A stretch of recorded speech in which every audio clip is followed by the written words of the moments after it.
Hi friends, இது நம்ம Dora அப்பு channel. நம்ம காக்டெயிலுக்காக ஒரு கூண்டு வேணும்னு சொல்லி ரொம்ப நாளாக பார்த்துட்டு இருந்தோம். அப்புறம் அது ரெடி ஆயிடுச்சு. ஆட்டோக்காரன்கிட்ட சொல்லி கொண்டு வர சொன்னோம், கொண்டு வந்துட்டாங்க. அதை அப்படியே இறக்கி கொண்டு போய் வீட்டில் உள்ளே வச்சுட்டு அது கொஞ்சம் க்ளீனிங்லாம் பண்ண வேண்டியது இருந்தது. அப்புறம் அதை கொஞ்சம் கலர் சேஞ்ச் பண்ணால் உள்ளே காக்டெயில் இருக்கிறது நல்லா தெரியும் அப்படின்னு சொல்லிட்டு அதை ஃபுல்லாக நல்லா க்ளீன் பண்ணி நல்லா ஒரு பெயிண்ட் அடிக்கலாம் அப்படின்னு சொல்லி யோசித்தோம்.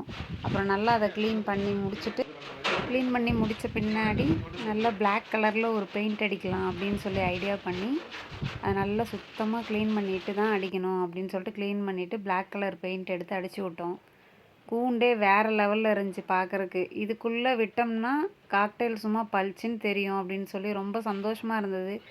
அந்த பெயிண்ட் அடித்ததை விட அந்த காக்டெயில் எப்போ இதுக்குள்ளே விட போகிறோம் அப்படிங்கிறது தான் எங்களுக்கு ரொம்ப ஆவலாக இருந்தது. ஏன்னா ரொம்ப சின்ன கூண்டில் இருந்தாங்க. இந்த கூண்டில் விட்டோம்னா நல்லா ஃப்ரீடமாக இருப்பாங்க அப்படிங்கிறதுக்காகவே சூஸ் பண்ணி வாங்கினோம். நல்லா இருக்குது. ஆனால் அதுக்குள்ளே விட்டோன்னா நல்லா இருக்குது. அடுத்த வீடியோ உங்களுக்கு நாங்கள் போடுறோம். எங்களுக்கு சப்போர்ட் பண்ணுங்கள். சின்ன சின்ன சேனலுக்கு சப்போர்ட் பண்ணுங்கள். சப்ஸ்கிரைப் பண்ணுங்கள், லைக் பண்ணுங்கள், கமெண்ட் பண்ணுங்கள் ஃப்ரெண்ட்ஸ். பாய்.